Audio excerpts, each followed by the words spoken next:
What's good, y'all? It's your girl, Kristen Ayana, and before we get into this episode, I just gotta say, make sure that y'all subscribe, like, and turn those post notifications on, and stay tuned with Black Talk Radio.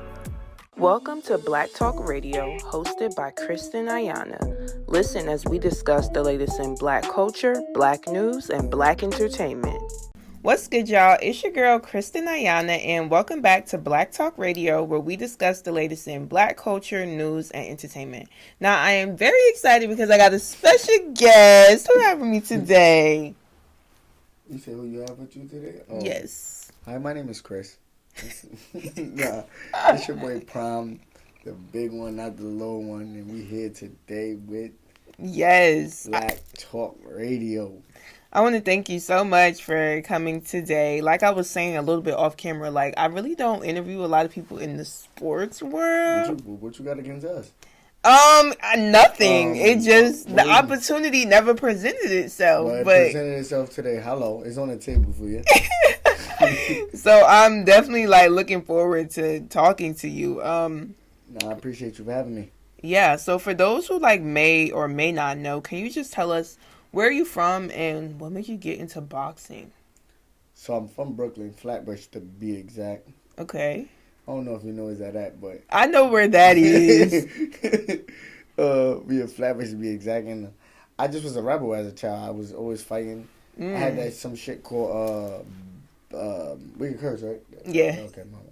Yeah, I had some shit called short angry black man syndrome. I don't know if you know what that is. Screaming. But I was always obviously short, and I was always angry, and I wasn't a bully.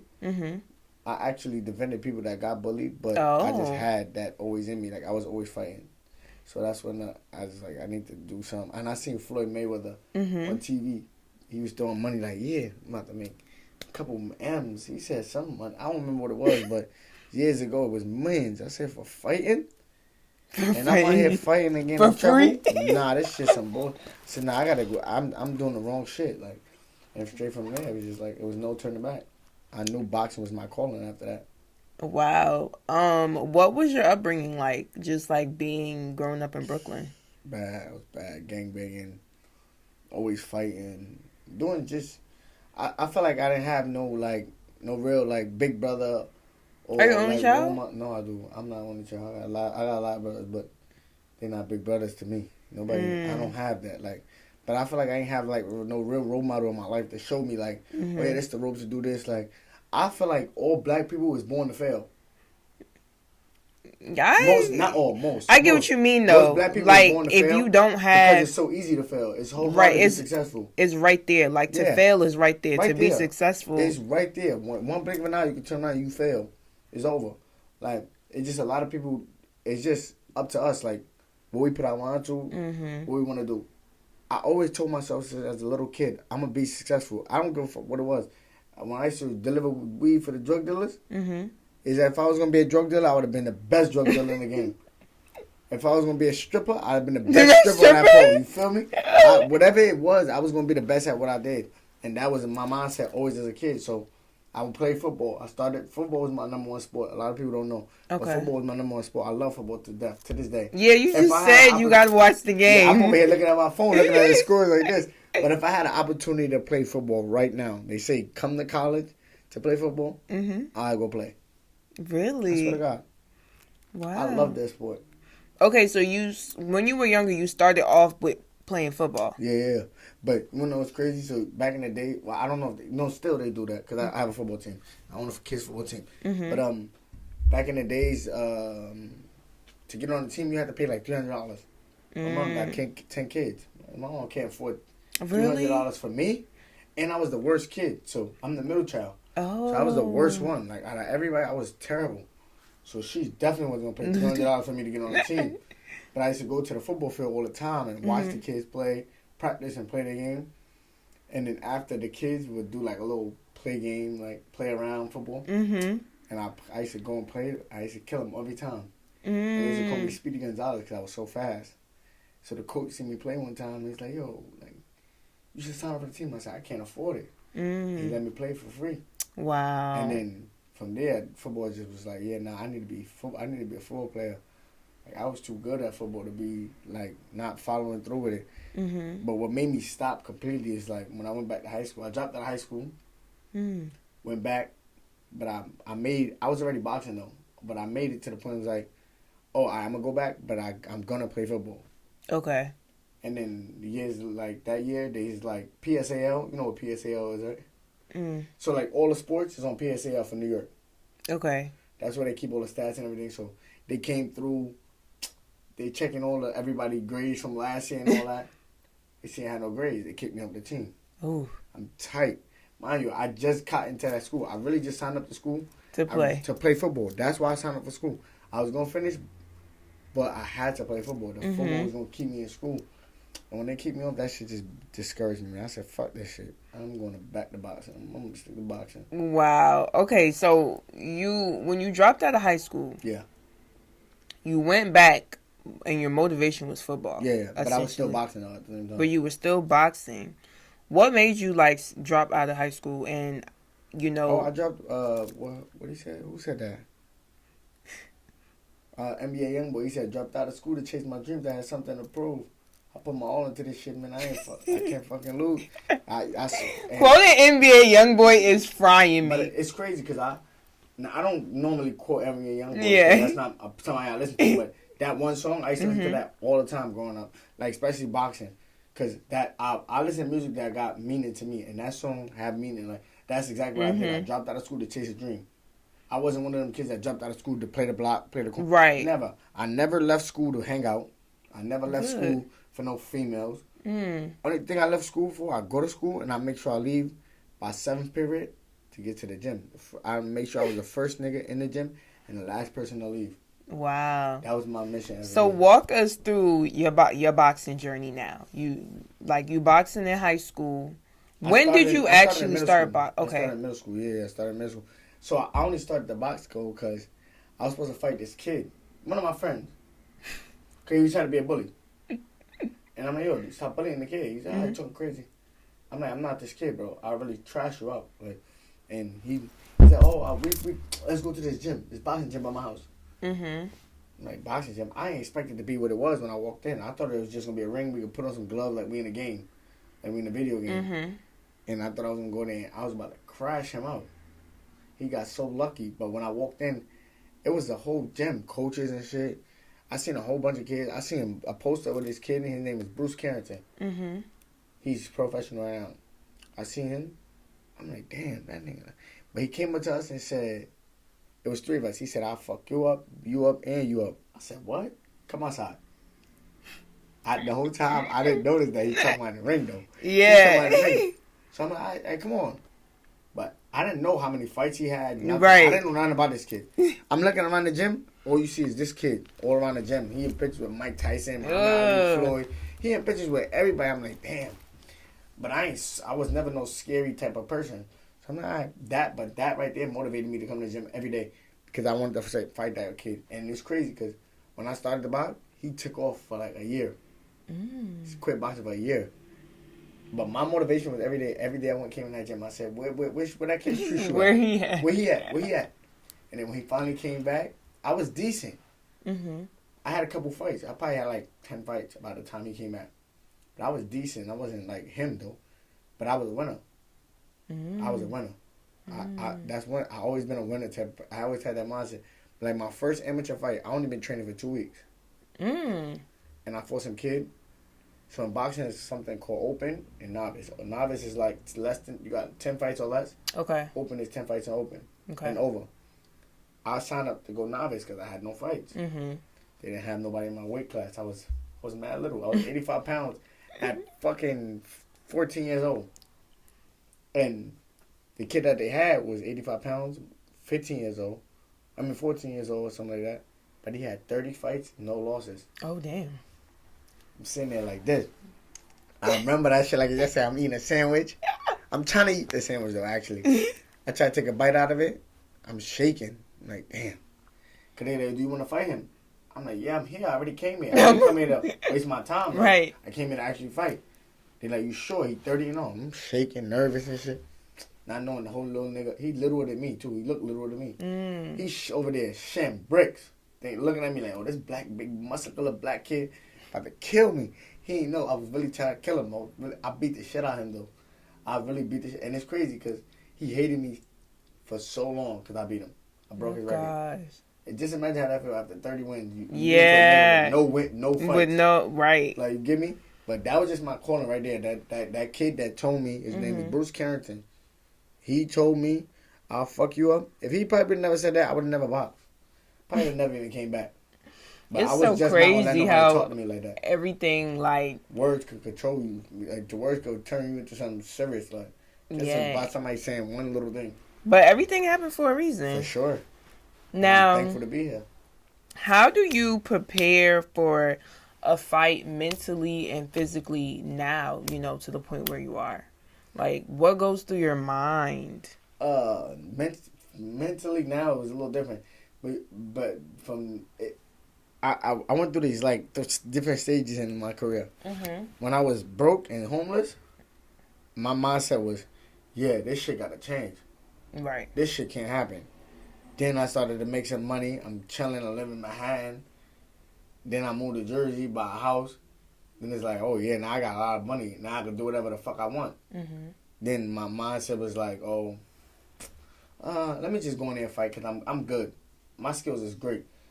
And I know they can't beat me skill-wise. But you got to understand, hard work beat talent when talent lacks in anything.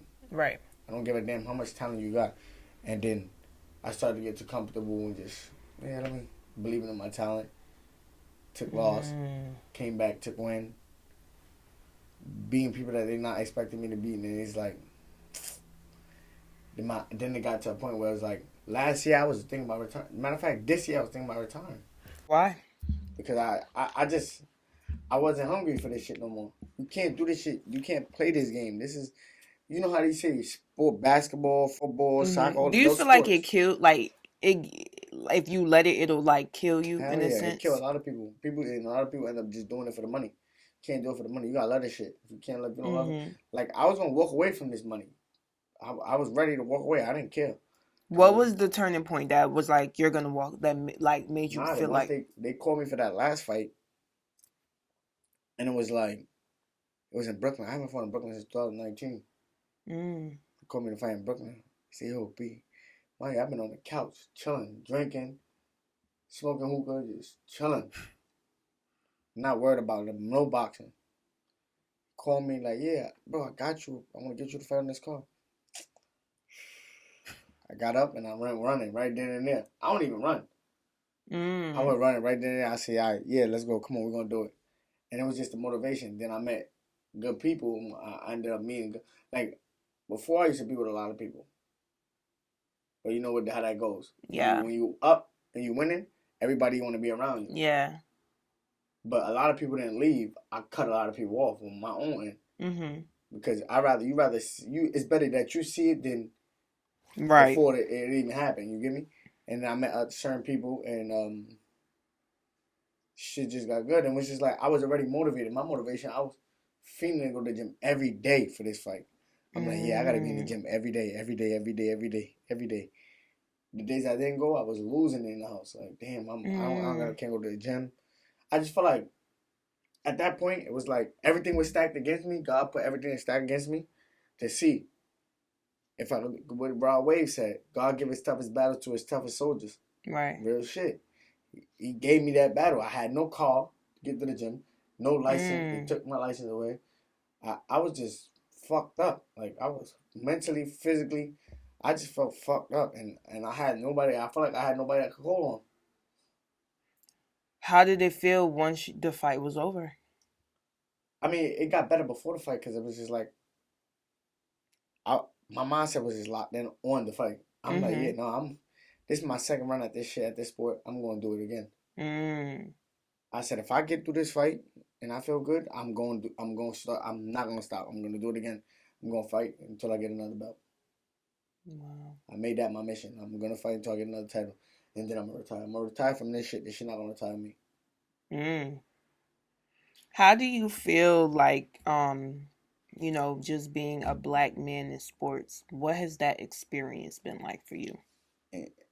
Just being a black man in general, period, everything's gonna be stacked against us always. But in sports, it's just like I feel like this sport is not for white people. No racistness. No racistness. No, I'm being serious. Not even being racist. Mm-hmm. Because I don't know no top white boxers. I ain't gonna lie. White. Mm-hmm. Spanish people not white. Mm-hmm.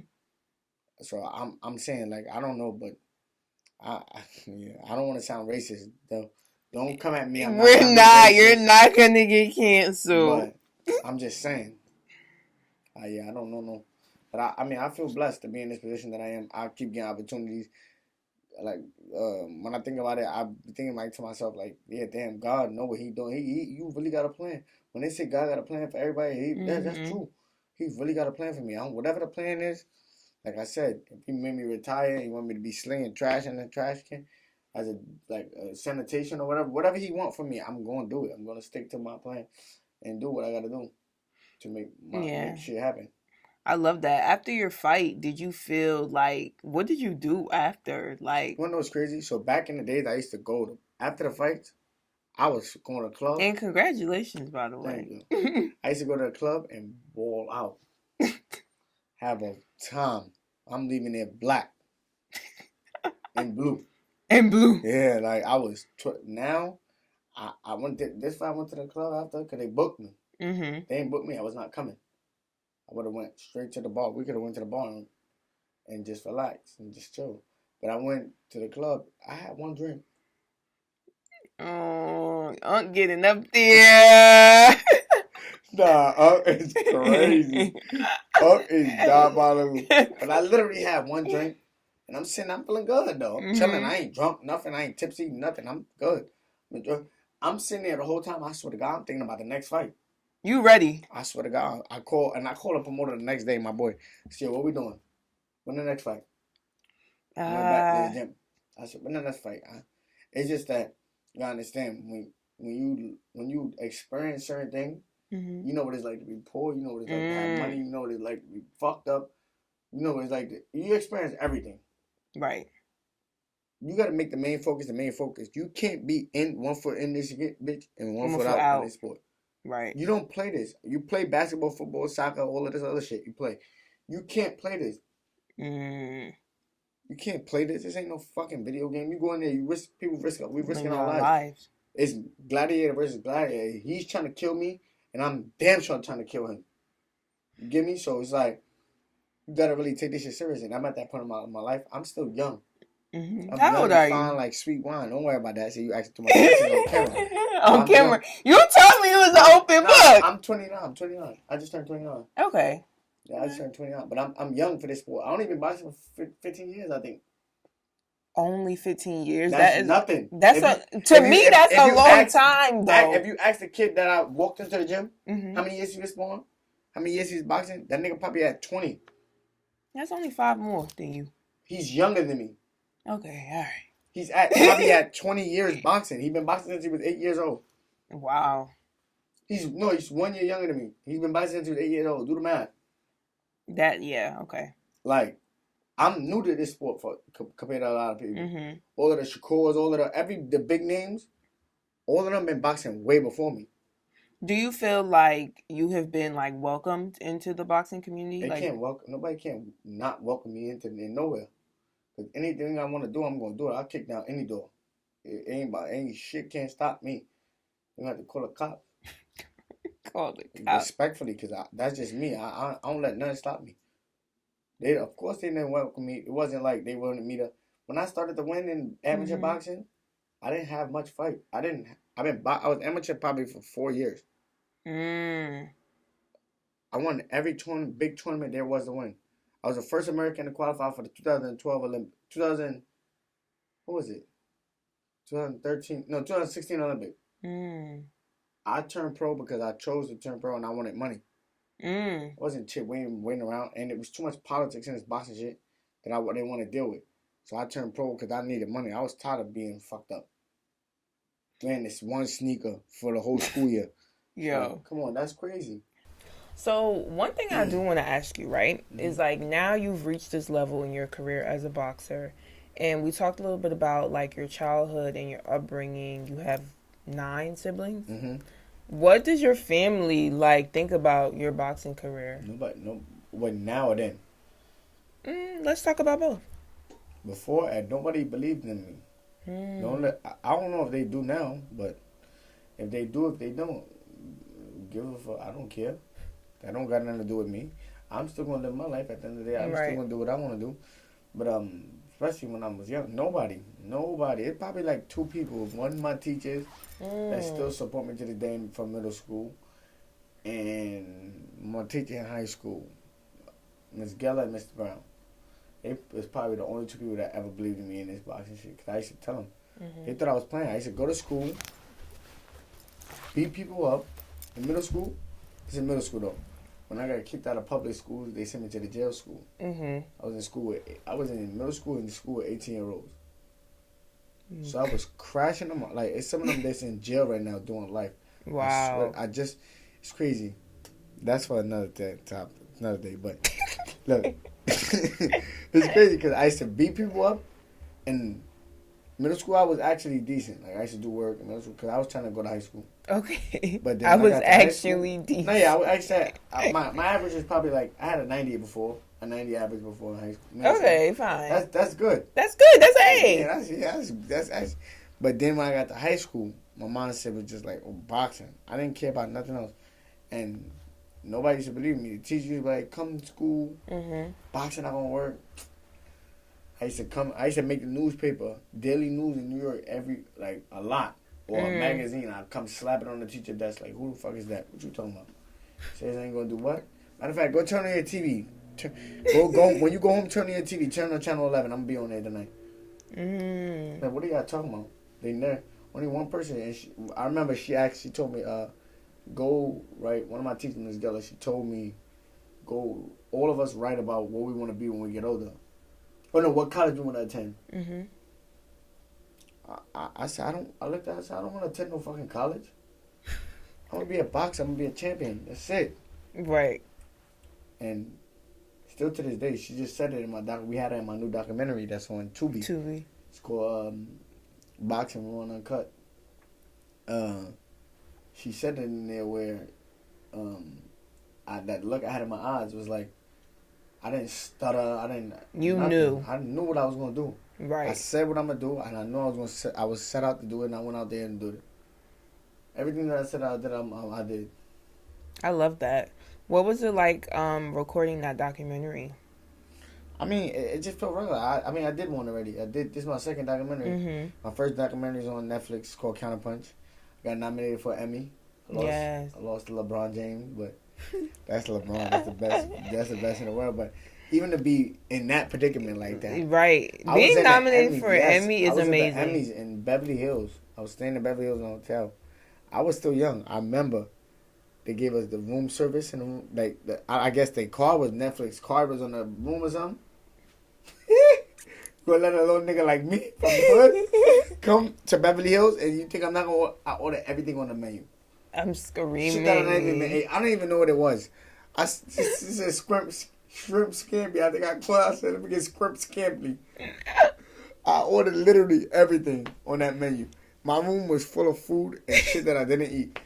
I was just sitting there. I felt like the king of the world. I feel like not once I did that, I said, yeah, I'm really something else. And I still think about it to this day. I can't. Sometimes I can't even grasp that certain shit that I done did in my life. I done did so much. I've been through so much. I did so much great things, and I still don't think it's enough. You know, it's funny you say that because you know how we were saying before, as black people, it's so hard. That's crazy you saying that. Cause I swear to God, I was literally just going to say that. That's a black person thing, for real. We never be satisfied. We never satisfied with shit. We always act. We always just don't think what we doing or what we got is enough. And we always asking for shit instead of being thankful for what we already got. And I feel like, too, when you are successful, it's it's low-key harder than, being a failure. Because you're number... No, what do you mean low-key harder? It's hard to fail. I mean, it's easy to fail. It's easy to fail. But it's so hard to be successful. But then it's like But if when you you put get your to mind that to something, level. it's just like, But then when you get to, I feel like a certain level of success is maintaining. It's maintaining. The maintaining part The is the hard part. maintaining is A lot the of niggas super hard part. It's easy to make money. A lot of niggas don't know how to maintain it. Correct. Or even just like, even for me, like in my career, I've done so many things. And it's like, big up to you. Big up to yourself. Shout out to you. Thank you. I seen your Instagram. You be moving around. But when you doing shit like, you have no choice. Right. Like I said, when I told you I do a podcast, but my mindset was I want to be the best at this too, right? But I always wanted a co-host. I couldn't never. Everybody I get, they slack. Oh, they rather go drink than go shoot a thing. Not to drink. Go shoot a show. I'm putting you around people. And I'm giving you an opportunity. I'm giving you an opportunity. Like, this could really get... my numbers is crazy. If I show you my Instagram, I had 200 followers. My numbers on there is crazy, though. Wow. On these videos. And I'm putting you around people where all you got to do is have a conversation with them. Yeah. And they can open up a big door for you. But you got to want it. You got to want it. You got to want it. That's another thing. That's me. I want everything I do. I want everything I do. Yeah. I don't give a damn what I try. I tried so many things. I have football team for kids. I have basketball team for kids. I opened up a studio for kids. I did so much shit. Like, I did a lot. I had a gym. I have a gym. I had a studio. I had a restaurant. I had a beauty bar. I did so much shit. I opened up so many shit. Because that's just me. Once it click in my head, and I say, now I want to do this, I don't care what it takes. I'm going to do it. Right, and I feel like that's the beauty of life too. Like, you can reinvent yourself as many times as you want to. Who the fuck gonna tell you can't? Like, you only have one life. Only way you can't do something, and I tell everybody this, right? I made millions, but I wasted a lot of millions. What did you waste it on? Caca. Nonsense. Cars, clothes, jewelry, women. But you know what? I feel like you. Well, I can't say wasted on women because I never waste. Me personally, I never been the type of person to be no chick daddy Kane. That's never been in my repertoire. Okay, fair enough. You feel me? But I say, like, I used to go to the club a lot and I buy wild bottles. I'm the type of person, I'm going to the club just to make a show. I walk in and give me 20. Give me 20. You just too much. I'm serious though. And a lot of people might say that and it be capping. But you ask about me in Jersey. They tell you, give me 20. I owned a club for 7 years. Really? I co-owned the club in 7 years. 7 years in Brooklyn. I mean Manhattan. Wow. It's called Gold Ball. That was one of my first sponsors that I invested into it once I made some money. But that's what made me like, oh yeah, this club shit crazy. But then I started to come out here, losing it. Losing it. Yeah, I've never been that's what I wasted my money on, a lot of things. I've never been like a big club person. Then I had a crib. But I ain't gonna lie, I made some good investments. I had a crib in Miami, crib in Jersey. I had the cars that I wanted. I ain't have no big Lamborghini. I feel like that comes with age, though. Yeah, nah. Like, now, give me a underyard, I'm good. What is this accent? It's giving me everything. What accent you want to hear? Do Jamaican. I just said that. Underyard. That's your Jamaican accent. Give me the underyard with a flip like. Okay, that's not bad. Scene star. I give you a B. That's good enough. I'm not Jamaican. No, but I definitely think too. Oh, you want the Asian accent? Oh. Sodzilla. Okay. You from Flatbush for real? See, I do everything. Okay? The Haitian one is good. The Haitian one is good. That one's eating. That one is eating. I do think though, like another thing that Black people struggle with, especially like our generation, is financial literacy. For sure, but you gotta understand, we gotta blame that on school. School don't teach you nothing. Nothing you need to to use in your real life. They don't teach you nothing. They teach you math. I did learn financial literacy in high school, but not what. What school you went to? I went to school in Jersey, a technical magnet school. That's different. But in Brooklyn, they don't teach you that. They teach you to read, science. We don't need science for nothing. What you need science for in real life? We need science. For what? Tell me what. Somebody got to fight this climate change. I'm saying, huh? The what? Someone has to fight this climate change. Nobody ain't doing shit. Then they come up with COVID, they come up with monkeypox, and nobody ain't doing nothing. Only thing they doing is people is dying. That's it. They teaching us science, literacy. Like certain shit they teaching us, we don't use it. Only thing we need is to read and math. Really, that's all we use really. Yeah, on a day-to-day basis. But it really, but it depends on where you go in life, though. Every career, we all need financial literacy. I don't but give a damn what we do. We all need financial literacy. I feel like that should just be a class, period. But the other subjects, and we all need sex ed. Yes, but you try to put on a condom. But the other subjects, I feel like it's for a certain group of people, if that makes sense. Like what? Okay, like I have friends who are nurses and doctors. They in fact needed those science classes. Me, on the other hand, I work in television. Like I do podcasting. So I'm saying, which one you needed? I needed to know how to read and I needed to know how to write. Read and write. Correct. I maybe have. I knew how to read and write, and I still can't write. What? And if you see my handwriting in high school, I used to write so neat. But that was one of my favorite things to do, to write like autobiographies and shit, biographies. When they gave us that to do, I aced it every time. Every time. I take my time. I write that shit 3 times. Rough draft, and then the real one. That should be so neat on the lines. I was so particular when it came to writing. Now, yo, dad, can you do this? Fill this out for me, because they're not gonna understand what I'm about to write on this shit. I'm screaming. Like, I be just rushing. Sometimes you just gotta slow down in life. Like that's life. I need to slow down a little bit, but take it easy. But it's still, you have to take this step. You have to crawl before you can walk. Okay. You can't just crawl and then run. It don't happen. Maybe listen, acting might be in your future. I do that too. You know that? What I act on the last OGs. When I was young, when my first documentary came out, Denzel Washington team seen it. They like, oh nah, this kid's natural. So they reached out to my manager, Al Heyman. Al Heyman hit me. Al Heyman wanted to send you to acting school. He paid for me to go to acting class with the lady that taught him. Wow.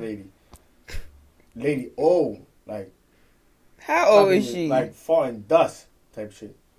And You're actually insane. I'm so serious. But she was so strict.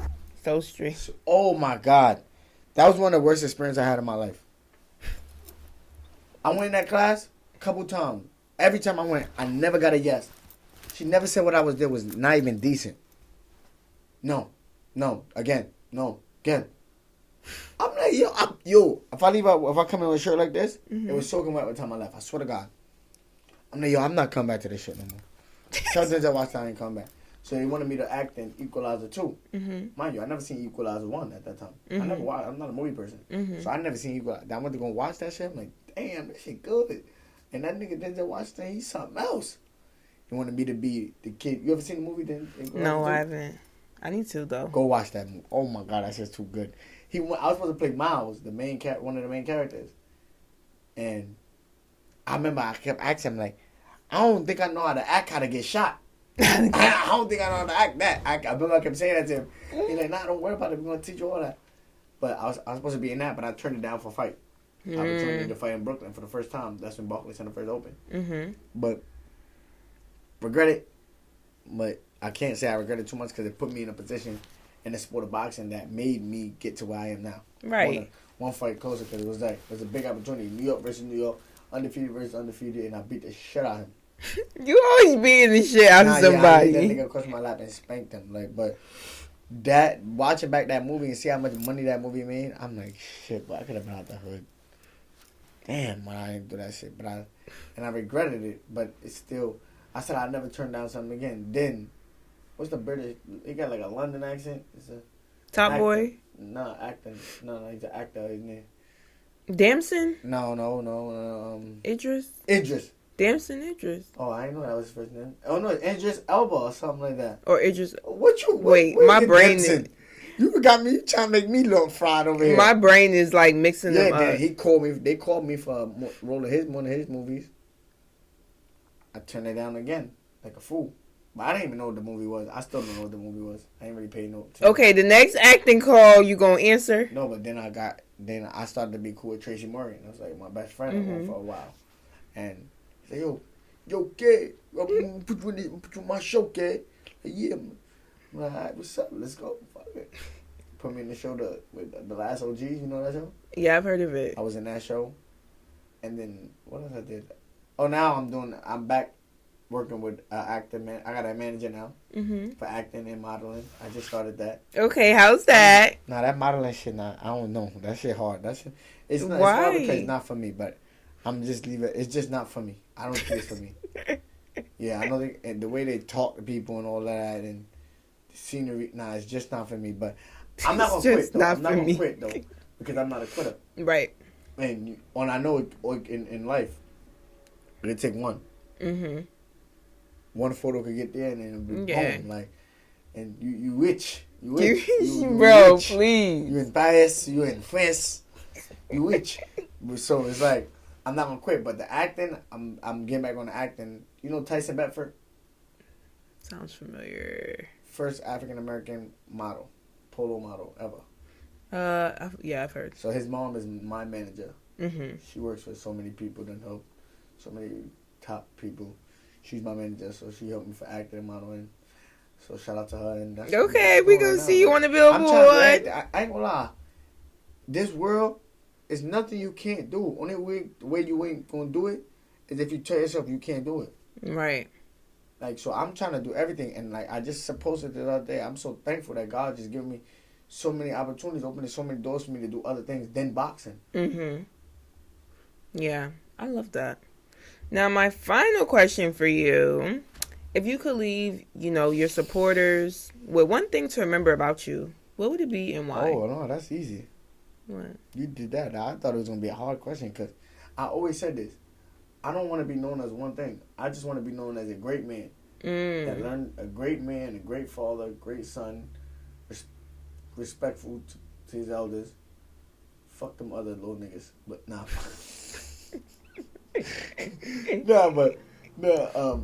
I was respectful, but I want to be known as a great man that learned how to do boxing or if it was acting. Just a great man. I don't want to be known as a boxer. I don't want to be known as nothing. Just don't label me. Right, don't label. Like, yeah. Just be known as a great man to learn to box, learn to model, learn how to act, and so happen to become good at whatever I became good at. I love it. Well, I just want to thank you so much for chatting with me, and of course for wishing you nothing but the best.